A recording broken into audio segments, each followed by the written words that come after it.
भूपतवाला स्थित श्री चेतन ज्योति आश्रम में आश्रम के परमाध्यक्ष स्वामी ऋषीश्वरानंद महाराज के संयोजन में आयोजित गुरुजन स्मृति समारोह में संत समाज ने ब्रह्मलीन स्वामी वागीश्वरानंद महाराज का भावपूर्ण स्मरण करते हुए उन्हें श्रद्धा सुमन अर्पित किए। जी की आज 22वीं पुण्यतिथि श्रद्धांजलि सभा थी, जिसमें हमारे भारतवर्ष के काफ़ी संतों ने, महामंडलेश्वरों ने, संगत गुरुओं ने यहाँ भाग लिया और मुख्य रूप से गंगा पुत्र के रूप में हरिद्वार के सांसद और पूर्व मुख्यमंत्री श्री त्रिवेंद्र रावत जी जो गंगा जी के अभियान को लेकर उत्तराखंड में लक्सर क्षेत्र से लेकर गंगोत्री तक जाने का उनका एक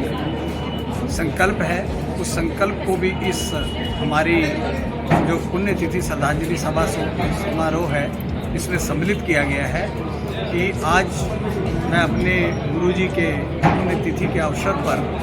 मैं समस्त हरिद्वार वासियों को ही नहीं, उत्तराखंड के लोगों को आज प्रार्थना भी निवेदन करना चाहता हूँ कि गंगा जी को अविरल और स्वच्छता बनाने के लिए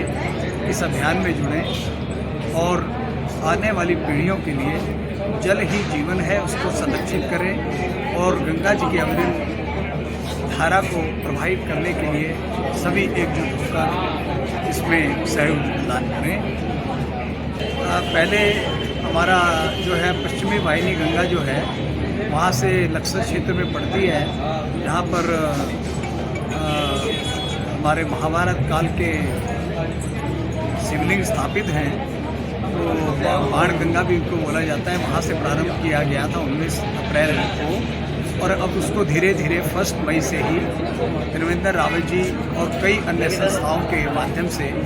इसका अब प्रारंभ जो है लक्सर से होते हुए जहाँ से हमारा उद्गम स्थान माँ भगवती गंगा जी का है, ये वहाँ तक ले जाने का संकल्प है। पहलगांव के ऊपर जो हमारे नरेंद्र मोदी जी ने जो निर्णय लिया है उस निर्णय के ऊपर कुछ बताइए थोड़ा। हाँ, निश्चित रूप से मैं भारत सरकार से मांग करता हूँ कि सदियों के बाद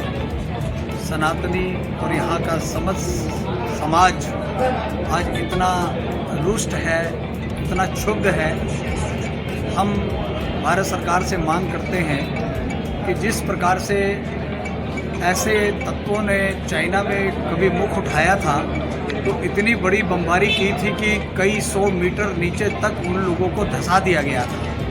तो मैं भी भारत सरकार से मांग करता हूं कि इन आतंकवादियों पे, इन आतताइयों पर ऐसा प्रहार किया जाए जो सदियों तक पूरे दुनिया के लिए उदाहरण बने। भक्तों के लिए कोई संदेश महाराज जी? हाँ, निश्चित रूप से मैं अपने सभी भक्तों के लिए यह प्रार्थना करूंगा कि प्रातःकाल समस्त सनातनियों को प्रातःकाल उठकर सभी बंधुओं से प्रार्थना करूंगा अपने बच्चों को गायत्री मंत्र से अपना प्रारंभ करें। यदि आप गायत्री मंत्र से अपने बच्चों को प्रारंभ कर देंगे तो निश्चित रूप से आने वाली पीढ़ियों में सुख समृद्धि और शांति इसकी स्थापना होगी और संस्कार की गंगा बहेगी। तो मैं समस्त सनातनियों से आग्रह करूंगा कि अपने स्वयं और अपने बच्चों को गायत्री मंत्र से प्रातःकाल का दिन प्रारंभ करें। मैं स्वामी भूपेंद्र गिरी, तपोनिधि पंचायती खड़ा श्री निरंजनी भगवान गिरी आश्रम स्थित पीठ ऋषिकेश अमृतसर पीठाधीश्वर खड़दर्शन साधु समाज इंटरनेशनल प्रेसिडेंट आज यहाँ पतित पावनी माँ गंगा के इस सुरमय तट पर चेतन ज्योति आश्रम में पूज्य ब्रह्मलीन वागीश्वरानंद जी महाराज जी की इस स्मृति में पुण्यतिथि पर हम यहाँ पर आए हैं और मैं उनको श्रद्धा सुमन अर्पित करता हूँ। जो यहाँ के संचालक मानते हैं ऋषीश्वरानंद जी महाराज, उनके साथ मेरा बहुत पुराना संबंध है और मैं अपने आप को सौभाग्यशाली समझता हूँ कि मेरे को किसी ऐसे कार्यक्रम में शामिल होने का आमंत्रण मिलता है। भक्तों के लिए कोई संदेश महाराज जी? बिल्कुल, संतों के लिए सदैव सर्वे भवन्तु सुखिनः, सर्वे सन्तु निरामया, सर्वे भद्राणि पश्यन्तु मा कश्चित् दुःख भाग भवेत्। भक्तों के लिए सदैव ही संतों ने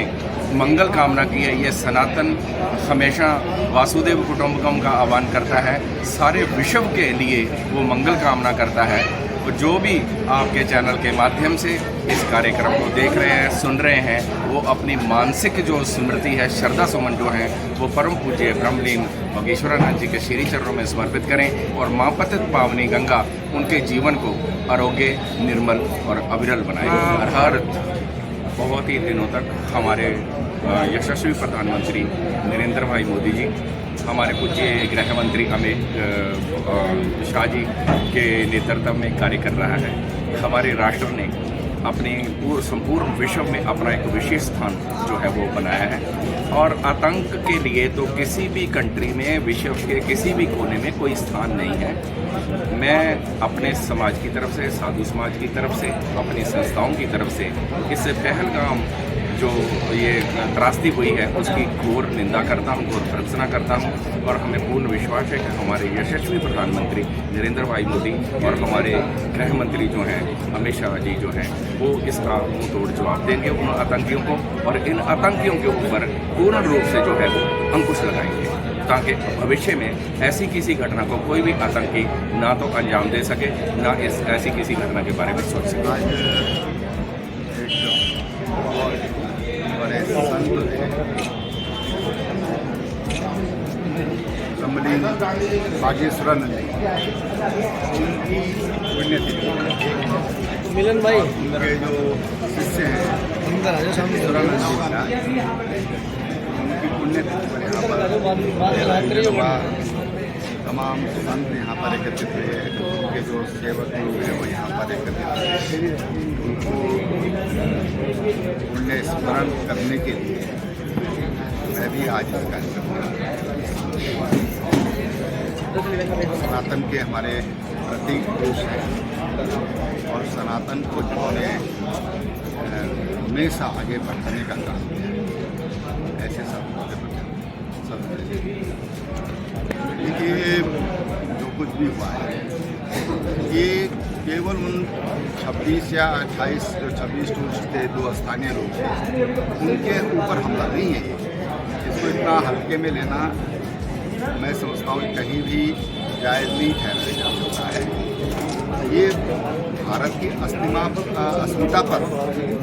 आघात पहुँचाने का एक प्रयास किया गया है। लेकिन प्रधानमंत्री जी ने जिस तरह से सारे दौरे निरस्त करके वापस स्वदेश लौटे और जिस तरह का उन्होंने निर्णय लिया है और जिस तरह से उन्होंने उस पर अपनी जो टूक जवाब जो उनके आका हैं उन तक पहुंचाने का काम किया है, वो समय आएगा जब एक मुंह का बदला इस भारत नहीं। जनता को क्या संदेश देना चाहेंगे सर पहलगाम के ऊपर? हम ये कहना चाहते हैं कि हम अफवाहों में न फंसे, हम उस लोगों की जो काली करतूतें हैं